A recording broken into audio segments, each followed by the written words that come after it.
Shalom, Israel. We are the Isupk, started out of 1 West 125th Street, Harlem, New York, under commanding General Yohanan Salakia. And since 1969, we have been teaching Blacks, Hispanics, and Native Indians that they are the true people of the Bible, that they are the Israelites of antiquity spoken about and read about in this book called the Bible. Today is the Tuesday night Brotherhood class, and we're going to stick with something that you're going to find familiar, something that you've heard, that you say that you've heard a million times before. But let me tell you, it's not going to be the same. It's not the same thing that you've been hearing on a weekly basis.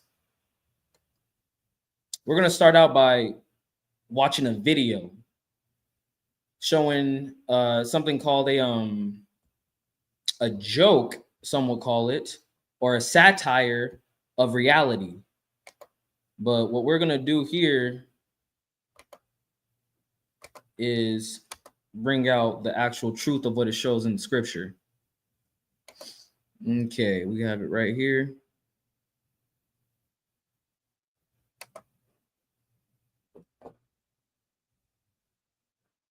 Okay. Now we're going to share that right there. Now we're going to watch this video together. The fear of 100 men in his eyes. Look at him. He got dedication, devotion, and depression all in one. He don't give a fuck. He into what the brother he has dedication and depression. I'm not playing.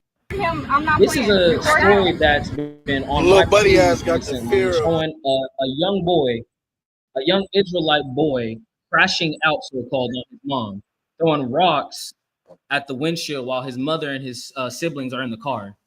And every single time I see this video, it breaks my heart. Because every time I go into the comments, though, the one thing I can see is everybody calling this young boy a YN, saying that the mother shouldn't have any patience or tolerance for that type of behavior, that he should be in the juvie system, in foster care, and should not be able to come home because of his attitude, because of how he's acting, because of how he's lashing out to those that have failed him. This video being spread online, like many others, you can remember the Boondocks episode with Lamont, I can't remember his name, but the kid that was smoking with cigarettes. The white man is such a devil that he will make our children, he will make our children the victims of hate. He'll call a child a little nigger, because that's what white people are really saying when they say YN. I know when we say nigga, when we say my nigga, I'm talking about my brother. I'm saying that with endearment and love. But when white people say YN, when white people say young nigga, they're saying young nigger. Understand, that's what they're saying, and that's what they want every single person to see when they look at a little black boy. They want to see a criminal. They want you to see someone who's going to do violence and hurt somebody. When in reality, you should be looking at the white man, that white child, that white boy who is actually wanting to commit violence and destruction against not just Israelites, but against everybody. That white child wants to go and shoot up whoever he can. And we call it mental health. We say he has low mental health. Why don't we ever say that for the black children, for the Latino children? For the children that are brought up in the ghetto, that are brought up being in gangs, we don't look at their mental health. This is Trooper Zarwan, Shalom Yahabashim Ashai, Lamilton. It was Lamilton from Boondocks, Thawada. And that's the image that the white man wants you to imagine when you think of a young black boy. But I'm gonna turn on its head. Let's watch that video one more time, okay? Let's do that one more time. Here we go. Look at him. One more time. Rock your shit. Somebody get a little buddy some help. I don't know what he got. I'm not. Then they bring me to the back. One more time from the top. Here we go. I'm not playing. So you can hear the mother saying, little I'm not buddy playing. Has got the fear of 100 men. She's hiding from her child in the car. But I gotta ask you, at what point do you realize that you failed as a parent when you have your child throwing rocks at you in the car? I'm not playing. I'm not playing. The white man is such a devil because he's told our black women that she doesn't need a man to raise a child. The white man is such a devil because he tells the black woman that she can do it all by herself. What you just saw is the result of raising a child by yourself. You are not equipped to raise a child alone. A man is not equipped to raise a child alone. It takes two people to raise children. It's like it takes a village to raise a child, let alone one parent. And yet you're going to come in and blame the child for his attitude, for what he does when he's been brought up by a monster. He's been brought up by a woman who does the work of the white man. I can't, looking at this boy, Salakia, when I look at this boy, just watching this video, it hurts me so much because when I see the look in his eyes, he's hurting. Little buddy this has boy got is the in fear pain. of 100 men in his eyes. Look You think at he him. wants He got to do this? dedication, The woman devotion, says and post depression that all in she one. was, He don't give a fuck. the boy Look had to at go him. to juvenile where he was Bitch, I'll rock your shit. because Somebody he get a wanted little to buddy protect some help. I don't know what he the got. other I'm not children. I have a question for that I'm not mother. playing. Why do you have to protect your other Little children buddy. from him? I can tell you it's probably because she has multiple children by multiple men. And I can tell you that does not bring cohesion. A woman is not meant to bring in multiple children from multiple men. That's not something that's supposed to happen. At the same time, where did you leave this child when he was first born? He's the oldest. He's 14. What did this child have to endure living with that monster of a mother? I couldn't even tell you, but I can't. Well, Slaka, I can tell you, destruction. He was left alone with someone he should not have been left alone with. He is in pain and he's lashing out because of that pain that was caused to him. And this is exactly what we in the ISUPK are here to combat. You're a single mother. You didn't know that you didn't understand that the propaganda given to you by the white man was going to destroy you. I get it. Come into the ISUPK. Put yourself under the authority of Commanding General Yohana, who will be a father to you, who will help raise up your children. Bring him around brothers who are already raising up strong boys and men in this truth. Give him the right type of example. And the only place you're going to find that is here in the UPK. You go anywhere else, they're going to do something devious. They're going to do something diabolical to you or those that you care about. Here in the UPK, not possible. Here in the UPK, we follow the law, statutes, and the commandments given to us by God. This is not the Muslim mosque. This is not the Jewish synagogue. This is not the goddamn Christian church. This is the Israelite school of universal and practical knowledge. And that practical knowledge is teaching women that they cannot raise a child alone. That practical knowledge is teaching a woman and a man that they have to stay together, that once they lay together, they have to stay together. Practical knowledge is understanding that you cannot allow the white man to raise your children the way that he sees fit. You have to raise them the way that God sees fit.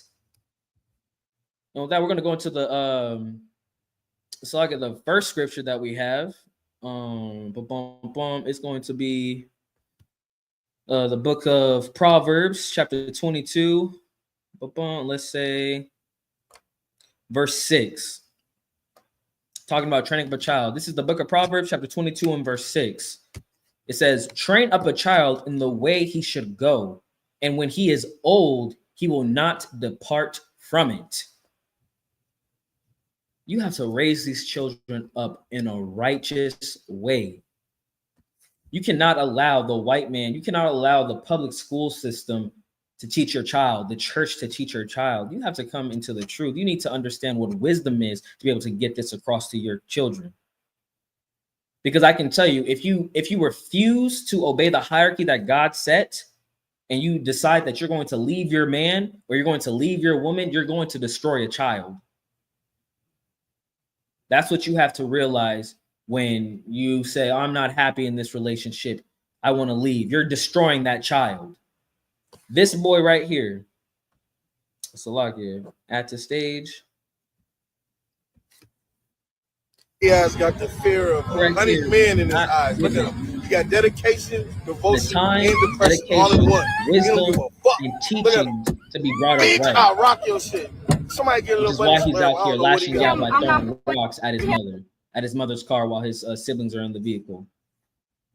Let's go into another scripture, Slakia. Number 1, train your child up right.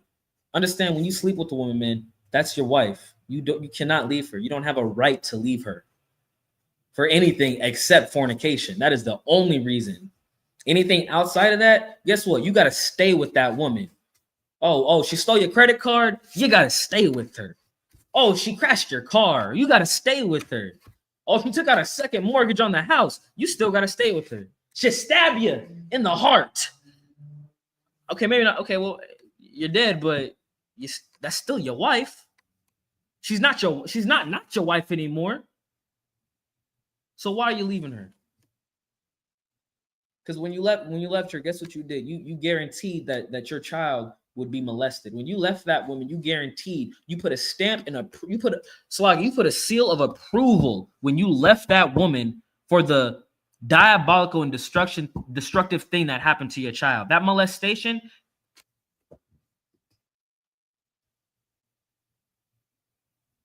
Protect your children. Proverbs 22, raise a child upright. So train up a child in the way he should go, and when he is old, he will not depart. Don't allow society to tell you this is the right, how you should raise your child. How about you listen to Commanding General Yohana? How about you come into the truth and learn how to raise a child by being raised yourself? You're not going to learn how to lead your family until you learn how to become a leader yourself. You're not going to be able to recognize a leader until you're able to follow. So come in, put on all black, get on your boots, buckle up your girdle, and be a man. But I'm going to go into the woman real quick. We're going to go into the book of Lamentations, chapter 4, verse 3. It says, even the sea monsters draw out the breast. They give suck to their young ones. The daughter of my people has become cruel, like the ostriches in the wilderness. That's a heavy scripture right there. It's saying that even the sea monsters give suck. Even the sea monsters, even the whale, even the alligator, even the Leviathan, make sure that its children are brought up right, are brought up in a way where they're going to be able to grow into the giant whale that they're supposed to be and continue passing on their lineage. The mother's there for that. The sea monster does it. Yeah, we see in a video right here, multiple videos. So I'm actually going to look up the Lamilton video just because it's the perfect example of just how much care goes in and how much thought goes into the raising of our young men. Because that's why we are in the situation we are in the ghetto, in the barrio, because it's emotional men, because they were boys, but it's emotional boys growing into men raised by single mothers. That is the problem. The problem is that you don't have any practical knowledge as a woman, as a Black woman, as a Latino woman, as an indigenous woman.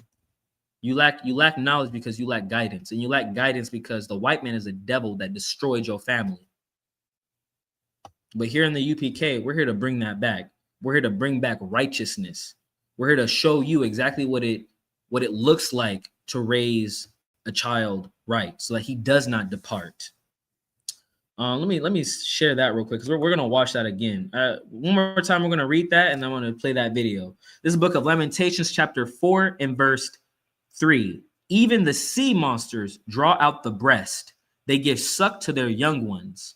The daughter of my people is become cruel. Israel, you become cruel. The women of Israel are cruel because they don't give suck to their children. They don't give sustenance to their children. They don't give life to their children. The only thing that our Latino and Black and boys are taught is destruction. We're taught how to crash out. We're taught how to Salakia. We're taught how to be the loudest to get the most attention. We're taught that any attention is good attention, because we don't get attention. Because your mother was too busy being a whore on every weekend. Or on the inverse, because the white man's such a devil, your mother had to work 16 hours a day just to make sure that you had shoes on your feet that didn't let water in, that you have a bed to sleep in, that you have a roof over your head. Let me tell you, like, it's not, I'm not just gonna put it on my sisters and my brothers that these children are coming up the way that they are. The white man is to blame. Understand that. Because without his overlook, without his pulling the strings, his puppeteering of the things that we do, be it welfare, be it job availability, be it housing availability, that's all up to him. And he's made sure to make it a slavery and a burden for you to be able to survive in this society. But at the same time, this record has been opened up. It's time for us to come back and understand that we can't continue living the way Lamilton from the Boondocks lived. And we're gonna watch that right now, actually. Okay, I'm gonna bring that up. Salakia, bear with me. Bear with me. Okay, I'm gonna present. I'm gonna share the screen. All right, we're gonna do this. All right, share. All right, we're gonna push play. Cause I'm a bad kid. I do bad things. Whoa. Let's screw backwards a little bit. I do bad things. I'm a bad kid. Okay, we'll go from the beginning. Salakia. Yes. All right. Why are you here? Cause I'm a bad kid. I do bad things. I don't know if you heard what he just said, but the interviewer in the cartoon says, "Why are you here?" And Lamilton's response in the cartoon was, "I'm a bad kid. I do bad things." Like, I understand. You have to realize that Boondocks is a comedy, but it's a satirical joke on. It's an ironic satire because it's true. It's not just, oh, this is so absurd and funny. It's so absurd and because it's so absurd because it's real. It's already absurd, but it's even more absurd because this is the reality of what our black brothers are going to, what our sisters are going through. They're taught from a young age that they're a bad kid and they should do bad things. Why? Because of the color of their skin. Like Salakia, Adawan Kasar Prakat has shown the video many times of the doll test that they do. They bring a doll in front of children and then say which child is good and which child is bad. Speaking of which, I gotta get some white dolls and have them be evil in front of my children, and have some black dolls be heroes, because society, the white man is such a devil. Even in the truth, you have to be aware that psyops, that psychological destruction can make it into your home. So be diligent and do your work. But that's what's so sad about this. Asagi, he said, "I'm a bad kid and I do bad things." So let's continue with that. We're gonna watch it all in the entire. Whoa. Yo, Lamilton. So where you get it? I stole my grandmother's car. You said you do bad things.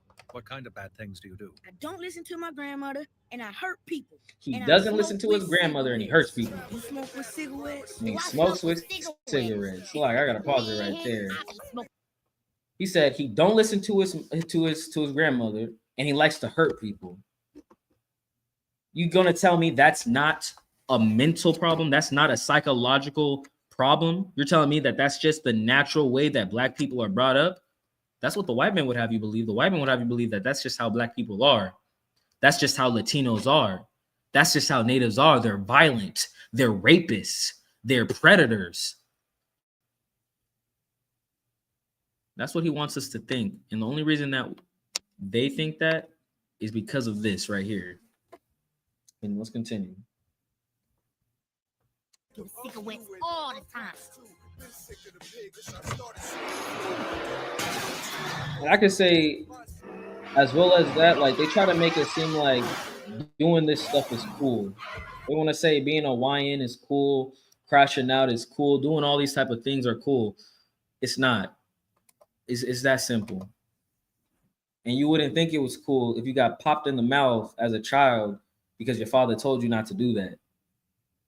The white man's such a devil that your father was incarcerated before you were born. He overdosed before you were born, while you were born, while you were 12.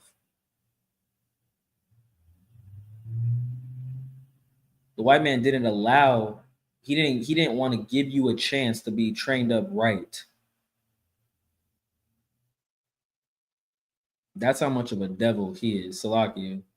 I just wanted to bring this to light out of Brotherhood because too many of our brothers are dealing with this right now. They're dealing with a monster of a family that's not in the truth. I grew up, my family was not in the truth. I know. But and that's just a tragedy, and it makes me want to fight even harder. So like I may be talking to myself right now, but it makes me want to fight even harder for my people so that I don't have to wake up and see the destruction of my brothers and sisters' children. And I don't have to feel the pain. And because of that pain that I feel, because of that pain that my brothers are going through right now, that my sisters are going through right now, that our ancestors have gone through, the white man must pay. And like in the book of Obadiah, it says he will be burned up. Like a kindling, like fire, or kindling in a fire, which is Judah. It's like I'm paraphrasing. With that, we're gonna drop that, and we're gonna go into the main part of this class, which is going to be Brotherhood. Well, I mean, we have been talking about brotherhood this whole time, but we're gonna go into scriptures that more directly correlate to it. First scripture is going to be the book of 1 John, chapter 4, and verse 20. Salakia, one moment, please. One moment. Okay, here we go. All right. Oh no, I can't get that. Okay, this is the book of John, 1 John. Salakia, 1 John, chapter 4, and verse 20. If a man say, I love God, and hateth his brother, he is a liar. For he that loveth not his brother whom he hath seen, how can he love God whom he hath not seen? You can't say that you love God and you hate your brother. Slagi, this scripture can be broken down in many different ways, but the point is still there. You can't be a Christian. Christians don't love God. I'm gonna sum this scripture up to Christians don't love God. Let me read it one more time from the top. If a man say, I love God, and hateth his brother, he is a liar. For he that loveth not his brother whom he hath seen, how can he love God whom he hath not seen? Christians don't love their brothers. Christians hate each other. Black people hate black people. They hate Latinos. Latino people hate other Latino people. They hate black people. They hate indigenous people. Indigenous people hate black people. They hate Latino people. But yet they all say that they're Christian. That's a common thread between them. They're all Christian. They're all Baptist, Catholic, Latter-day Saints, Seventh-day Adventist, whatever you want to call it, Jew. I don't know. They're everything. They all say they love God, yet they hate their brothers. The only place where you're going to find people that genuinely love God and prove it is here in the Isupk. Because we don't allow for you to hate your brother. We don't allow for you to hate your sister. It is not permissible to be able to hurt your family. Because here, under Commanded General Yohana, we're taught kindness. We're taught to be kind to one another. You're supposed to be kind to that Latino brother that you work with, that indigenous brother that you work with, that you see on the side of the road. You're supposed to be kind to them. And understanding that once you come into the truth and accepting that, even though that they may be Christians. So like, and understand that when we talk about, when the UPK, y'all must think like we hate Christians on a personal level. We don't hate Christians. We don't hate our brothers and sisters. I hate the white man who's institutionalized you with dogma, doctrine to take you away from this truth. And that's why we come out every single day to teach this truth, to teach you that you have been lied to and deceived because we love you. This is what love looks like. Love looks like saying the white man is the devil. Love looks like saying you need to raise a child up right in the truth.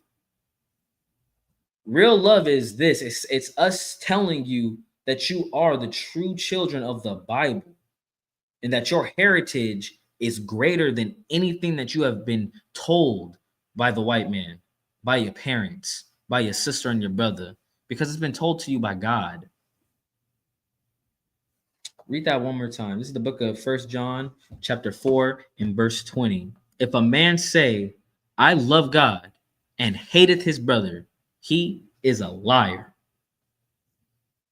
For he that loveth not his brother whom he hath seen, how can he have loved God whom he hath not seen?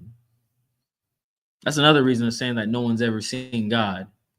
But if you say you love God, you're gonna love your brother. I love God. That's why when I saw that video of this brother in pain throwing rocks at his mother, it hurts me. Because I not only, like, at one point I would have seen myself in him. But now when I look at him, I see my son. I see my son going through what this young boy has had to go through, and it hurts to know that your brothers and sisters at this very moment are currently going through just the most diabolical situations you can think of, and that they're not, and also the fact that they're not going to receive justice from this world. This world is not going to give that boy justice. This world is not going to give my brothers justice, which is why I pray for death and destruction on this kingdom, so that the Most High, when he sends his 200 million angels and his son back to crack that goddamn sky open, justice will be served. Shalom, Yahaba, Shemi, Al-Shai, Barakatah, to Priest and Officer Nayak, checking in from Norcal. The water, sir, for being here. With that, we're going to drop the book of 1 John, and we're going to go to the book of Matthew, chapter 5 and verse 20. So, Lockie, bear with me while I get there. I'm using the computer for the Bible today, just because my sword was indisposed. So I may be a little bit slower with the tapping or with the typing, and then the loading of the screen as well. Actually, there's a sword around here. Yeah, there's a sword right there. But we're gonna stick with the computer. Oh no, we're not. Okay, I'm gonna grab this sword right here. Oh, there's another one right there. They're not okay. I'm gonna just use it. All right, Salagi. All right, this is the book of Matthew. Salagi, chapter 5 and verse 22. And when Salagi, Salagi. This is the book of Matthew, chapter 5 and verse 22. But I say unto you, let me start from the beginning. This is the book of Matthew, chapter 5, verse 21. Ye have heard that it was said by them of old time, thou shalt not kill, and whosoever shall kill shall be in danger of the judgment. Understand that's murder, not kill. Verse 22. But I say unto you, that whosoever is angry with his brother without cause shall be in danger of the judgment. And whosoever shall say to his brother, Rakah, shall be in danger of the council. But whosoever shall say, thou fool, shall be in danger of hellfire. Golly. You cannot be angry with your brother without just cause. He's not saying you can't get mad at a brother for if you think a brother has offended you, you go to that brother and him alone. But this is saying that if you are angry with the brother, you are in danger of judgment. And that judgment is death. That's the judgment that we're reading about right here. It's saying if you hate your brother, you are in danger of death. In the same way that if you murdered a brother, that your life will be taken. And Jesus just made it even more, which is why I love how when Christians say, oh, the law is done away with. No, Christ came back to fulfill the law. And this right here is another perfect example of how stringent the law is. He's letting you know that not only are you not able to hurt your brother, and let's look at the verse too. The white man, like we looked at the Milton video, he says, I like to hurt people. That's what the white man wants. He wants us to hurt each other. You don't see black people going out and committing violence against white people. You don't see black people going out and Latino people going out committing violence against Indian people.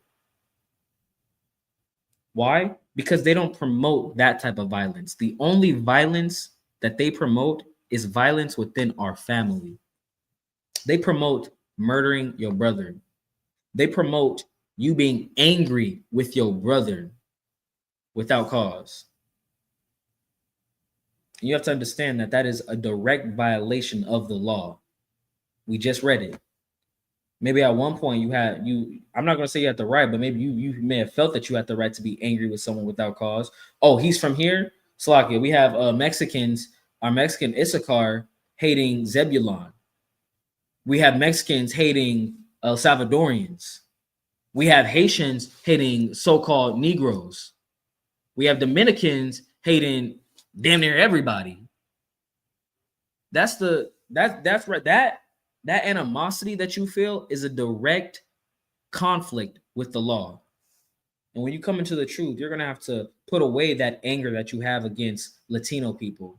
You're going to have to put away that anger that you have against Black people. You're going to have to put away that anger that you have against Native people. And you may think that you have a righteous reason for being angry with Guatemalans or El Salvadorians. Let's say, oh, you maybe heard a story of when your grandparents came over here, they robbed your grandparents, or they were dishonest with you when you were dealing with some of them. The same thing could be said with all of us. The same thing could be said with you. The same thing could be said, Salakia, like I said, with the white man. But you don't hate him. You hate El Salvadorians because they took some money from your grandparents when they were coming up here. You don't hate the white man for putting that land in direct conflict and creating a war zone to make it so that your grandparents had to flee. How about you be angry with the cause, not the effect? When you go to the hospital and they say they look at you and let's say what's the problem that you could have in the hospital? You could have cataracts in your eyes. They're going to go and say, okay, well, why is he getting cataracts? Is it his diet? Is it where he's been working? What is the reason? What is the cause? We already know what the effect is. The effect is destruction. The effect is us hating each other. The effect is us killing each other. But the cause of that cataract, the cause of that hate that we have, it's the sunlight. It's cancer. You're having these effects because of cancer. And we're having these effects because the white man is a cancer.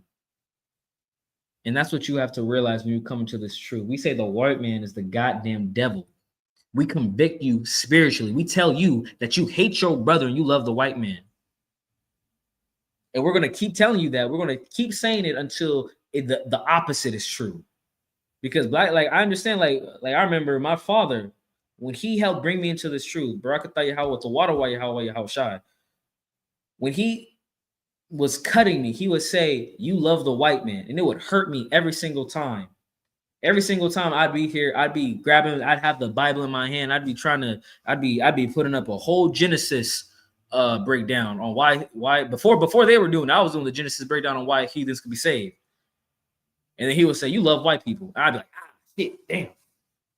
He's like, damn, it's like, I do love white people. I'm out here trying to save white people more than me caring about the destruction of my people.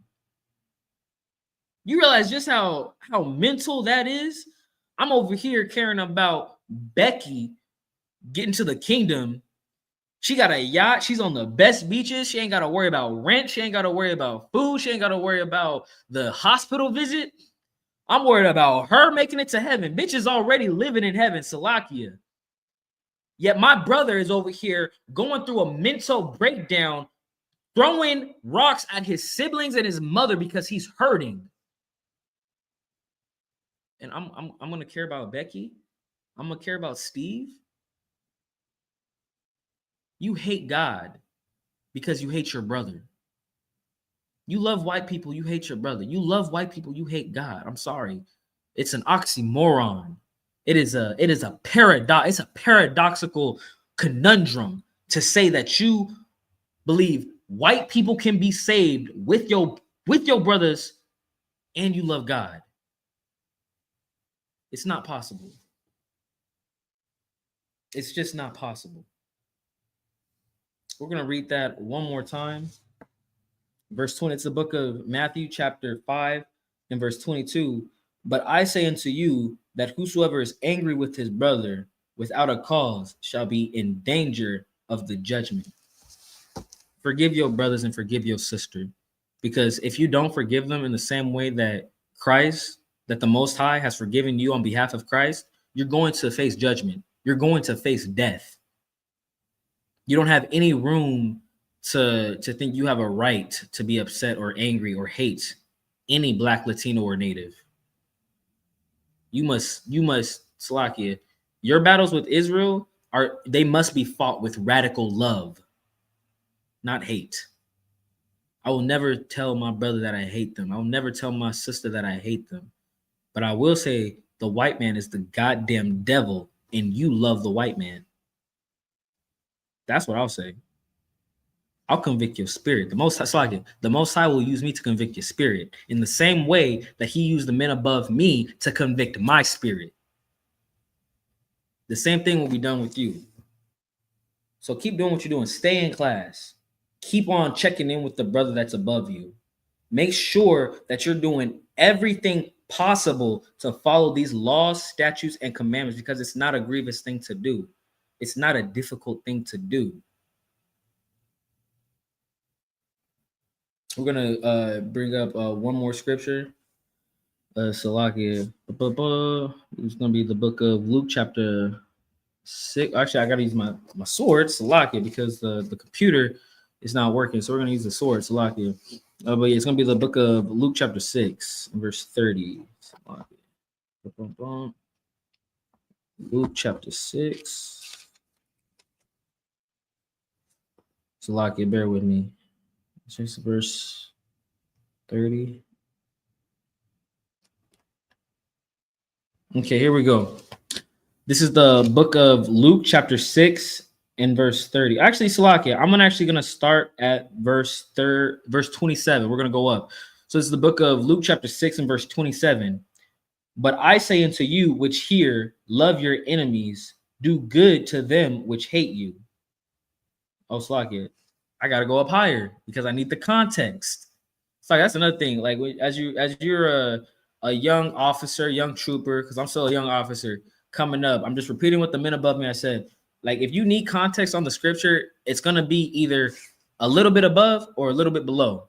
So just read, like study, obviously due diligence and study. But when you want the full context, just don't be afraid to read above or below. You know. All right, so we're gonna go to the verse 24. This is the book of Luke, chapter 6, verse 24. But woe unto you that are rich, for ye have received your consolation. Verse 25. Woe unto you that are full, for ye shall hunger. Woe unto you that laugh now, for ye shall mourn and weep. Woe unto you when all men shall speak well of you, for so did their fathers to the false prophets. You're living the life that the white man wants you to live. You may be full, but you hate your brother because you love the white man. You may be rich, but you hate your brother because you love the white man. People may speak well of you because you love the white man. The Bible is like, it's so clear. It says, woe to you. Let's continue. Verse 27. But, this is Christ talking. The stipulation, he says, but. So, this is what you're supposed to do. Everything before, yeah, you're not supposed to do it. You're not supposed to be rich and full while your brothers are starving and dying. You're supposed to be helping them. So what does Christ say? He says, but I say unto you, which hear, love your enemies. Do good to them which hate you. That's telling you to not love the white man. It's telling you to love your brother. To love that El Salvadorian that you see as your enemy, to love that Haitian that you see as your enemy, to love that nigga that you see as your enemy. and do good unto them. Let's continue. Verse 28. Bless them that curse you, and pray for them which despitefully use you. Yeah, you work in the construction trade, you're a brother. You may see that some of your Latino brothers may try to take advantage of the fact that they may be directly related to the foreman and take advantage of that. Don't let that hurt your spirit. Love them even more. Show them some radical love so that they can possibly have some introspective reflection and see to themselves, hey, like, why have I been hating my brother for so long? Why have I been hating them? How about you show some radical love to that brother that's going out of his way to be white? Salakia. He doesn't even know what he's doing. He's just trying to survive. Let's put the charge on the person who deserves it, and that's the white man. That's not the brothers who's taking advantage of you because he's been taken advantage of. Let's blame the cause, not the effect. Verse 29, and unto him that smiteth thee on the one cheek, offer also the other. This isn't saying when the white man hits you, turn the other cheek. It's saying when your brother spites you, when he hurts you, don't cut him off. Give him a chance. Forgive him. That's your brother. We're going to fight. Salakia, I haven't even mentioned it, but the kingdom of the nation was split up in civil war multiple times, yet the law has never changed. Let's continue down. And of him that taketh away thy cloak, forbid not to take thy coat also. He stole from you. He broke into your house and took your stuff. He probably needed it more than you did. Why are you mad at him? You're going to go out like a white man and hop in your truck with a shotgun and just look for the first black person you see and shoot him? That's what white people do. Whenever something bad happens to a white person, their first thought is, let me get my gun. You see it all the time online. So like I saw a video of like a PG&E truck outside of a white man's house. The bastard came out with the goddamn revolver and shot the truck. Ahmaud Arbery, the brother that was run down by a car and murdered because some white people were robbed. They had something stolen, so they just went out to go find the nearest black person to shoot him. Let's not be that way with our brothers and sisters. A brother did you wrong. Hey, the white man is the devil. A Latino brother hurt you. Hey, the white man is the devil. A Haitian steals from you. The white man is the devil. A nigga, a YN, robs you at gunpoint. The white man is the goddamn devil. I don't have any room in my heart to hate my brother. You can't allow any room in your heart to hate your brother. Show your radical love by fighting against our oppressor, by actually proving that you love your family by defending your family, by proving that you love God by loving your brother. With that, we are the ISUPK, started out of 1 West, 125th Street, Harlem, New York, under commanding General Yohana. Shalom.